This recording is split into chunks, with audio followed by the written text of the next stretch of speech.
سورہ بقرہ کے 20ویں رکوع کا آغاز ہے اور یہ دوسرے پارے کا چوتھا رکوع ہے۔ اللہ رب العالمین نے ارشاد فرمایا، ان فی خلق السماوات والارض، بے شک آسمان و زمین کی پیدائش میں، واختلاف اللیل والنہار، اور رات و دن کے آنے جانے میں،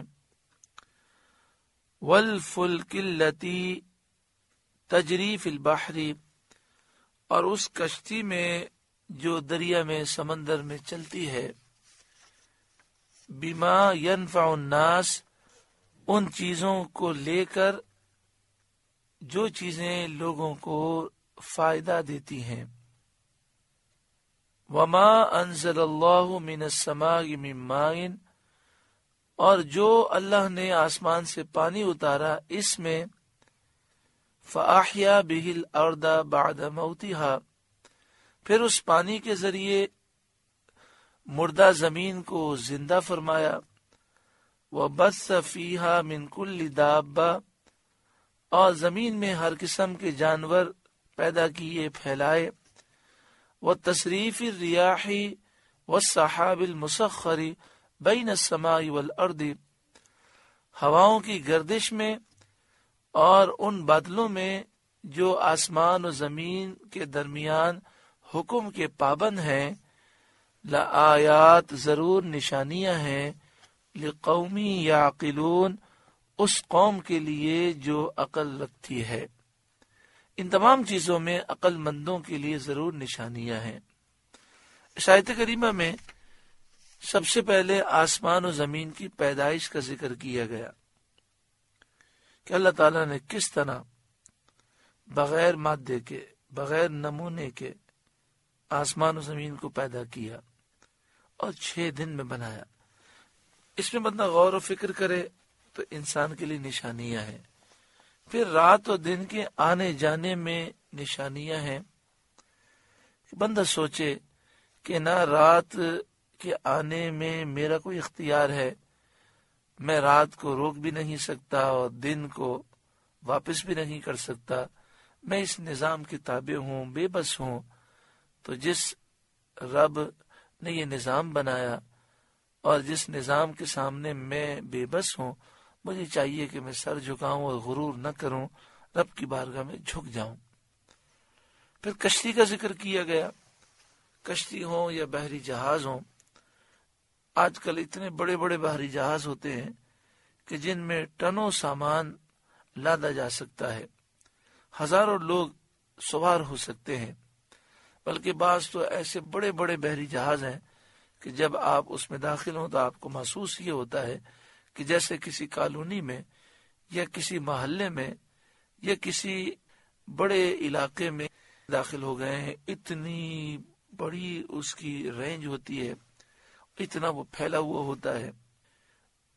اللہ تبارک و تعالی کی شان، قدرت دیکھیں، ایک سوئی سمندر کے پانی پہ رکھی جائے تو ڈوب جاتی ہے، لیکن یہ ہزاروں ٹن وزنی جہاز سمندر و دریا میں وہ چل رہا ہوتا ہے۔ اللہ تعالی نے کیسی انسان کو عقل عطا فرمائی اور کیسی کیسی چیزیں عطا فرمائی۔ تو یہاں پر کشتی کا ذکر کیا گیا، سمندر کا ذکر کیا گیا۔ 7 سمندر ہیں جو آپس میں ایک دوسرے سے ملے ہوئے ہیں اور ان کے ذریعے خشکی تک پہنچنا آسان ہو جاتا ہے۔ آج بھی دنیا کا بہت بڑا بزنس اور جتنے بھی بڑے تجارتی سامان ہیں وہ سمندر کے ذریعے ہی منتقل ہوتے ہیں۔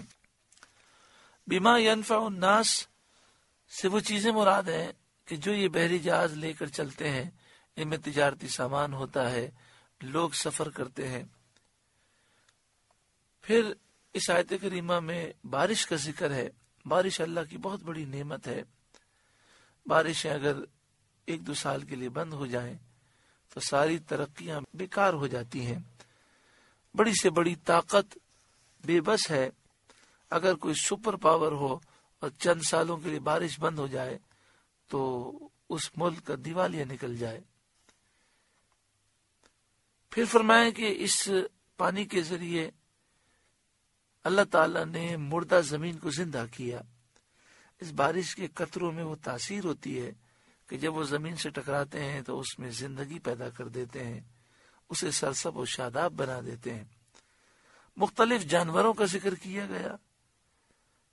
اللہ تعالیٰ نے قسم قسم کے جانور، پرندے، مچھلیاں، کیڑے مکوڑے پیدا فرمائے کہ بندہ ان کی شکلیں، ان کے رنگ، ان کی خوبصورتی اور ان کے کمالات دیکھ کر حیران ہوتا ہے.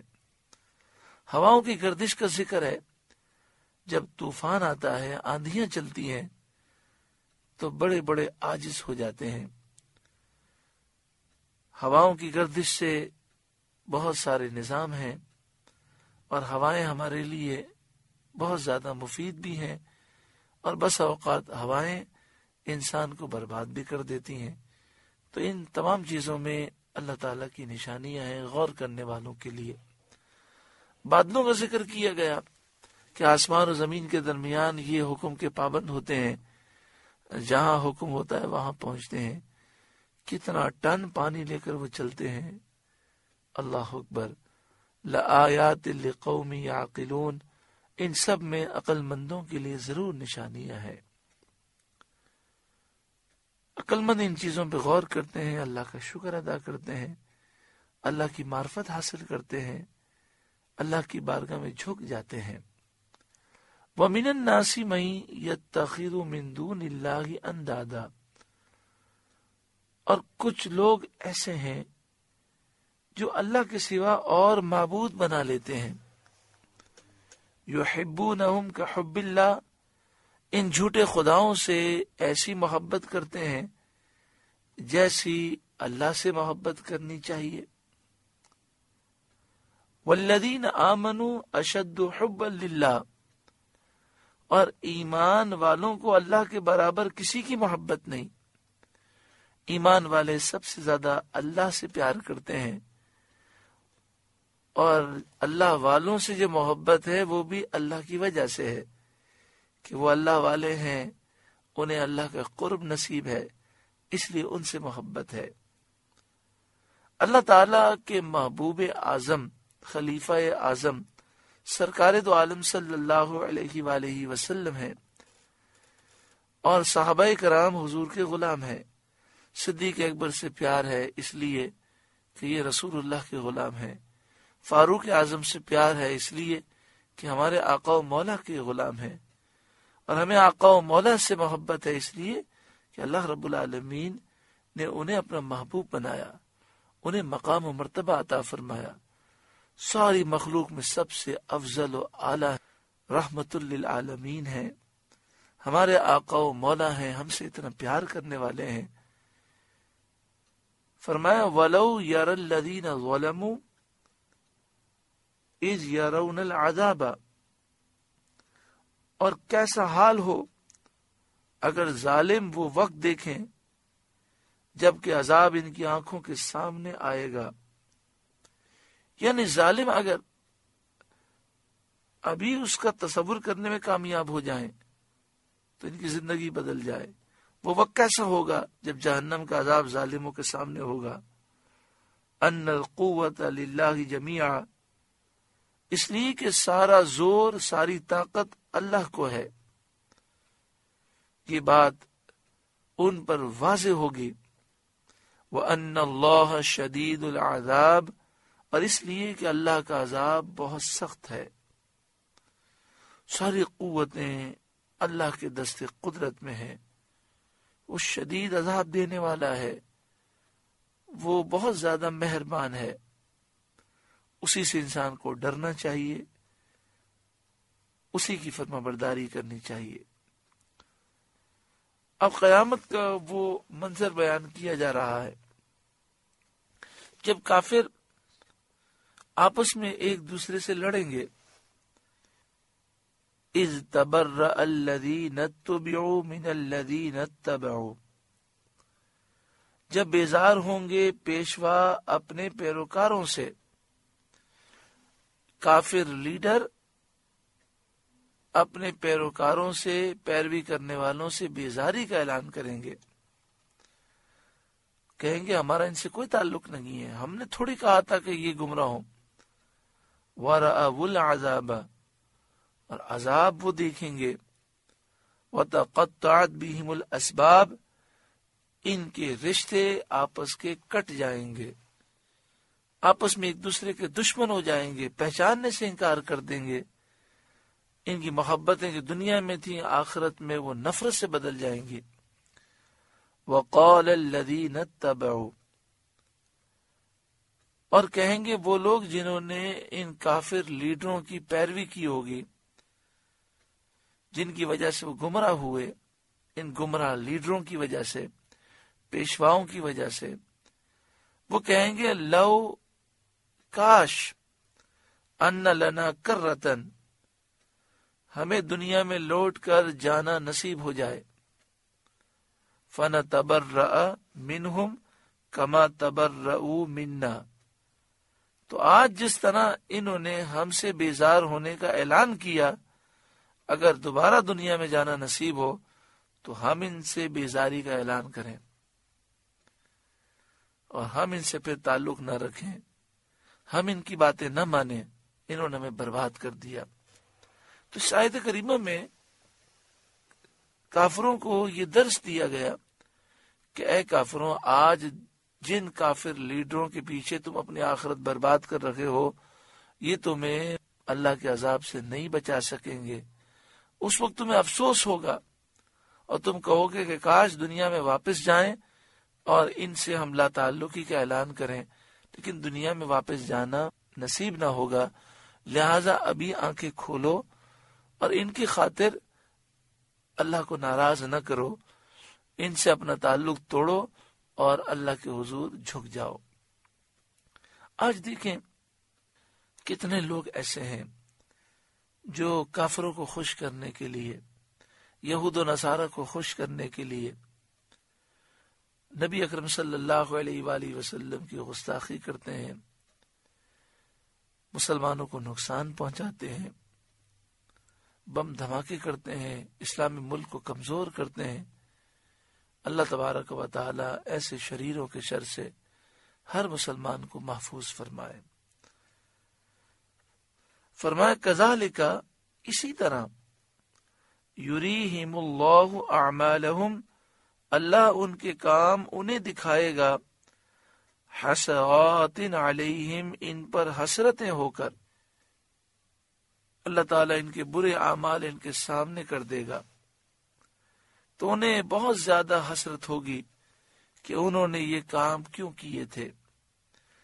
اسی طرح روایت میں یہ ہے کہ جنت کے مقامات دکھا کر ان سے کہا جائے گا کہ اگر تم اللہ تعالیٰ کی فرمانبرداری کرتے تو یہ مکانات، یہ محلات تمہارے تھے۔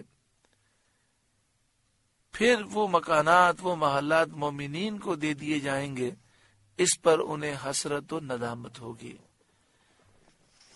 یہ بڑی اہم بات ہے کہ اللہ تبارک و تعالی نے ہر شخص کے لیے جنت میں محل تعمیر فرمایا، ہر شخص کے لیے، چاہے مومن ہو چاہے کافر۔ لیکن جب کوئی شخص کفر اختیار کرتا ہے اور وہ جہنم میں جاتا ہے تو جنت میں جو مکانات اس کے نام تھے یہ مومنوں میں تقسیم کر دیے جائیں گے، اور اسی طرح جہنم میں بھی اللہ تبارک و تعالی نے تمام انسانوں کے لیے جگہ مخصوص فرمائی، لیکن مومنین جہنم میں جانے سے محفوظ رہیں گے جن پر کرم ہوگا، تو وہ جگہیں کافروں میں تقسیم کر دی جائیں گی، اور کافروں کو جب یہ تقسیم ہوگی تو عذاب میں مزید اضافہ ہو جائے گا۔ تو یہاں یہ فرمایا جا رہا ہے کہ جب انہیں جنت دکھائی جائے گی اور کہا جائے گا تمہارے لیے یہ مکان تھا، یہ محل تھا، یہ نعمتیں تھیں، لیکن تم نے کفر اختیار کیا تو اب تم جہنم میں عذاب پا رکھے ہو، اور یہ چیزیں مومنوں میں تقسیم کر دی گئیں، فلاں تمہاری چیز فلاں مومن کو دے دی گئی، فلاں محل تمہارا فلاں کو دے دیا گیا، تو یہ دیکھ کر کافروں کو بہت زیادہ حسرت ہوگی۔ وَمَا هُمْ بِخَارِجِينَ مِنَ النَّارِ، اور وہ جہنم سے نکلنے والے نہیں، ہمیشہ جہنم میں رہیں گے، اور یہ ہمیشگی کا تصور بھی عذاب پر عذاب ہوگا، انہیں مزید اذیت دے گا اور جہنم میں ہر لمحے عذاب میں اضافہ ہوگا۔ اللہم اجرنا من النار، اے اللہ ہمیں جہنم سے محفوظ فرما، اے اللہ ہمیں خاتمہ بالایمان نصیب فرما۔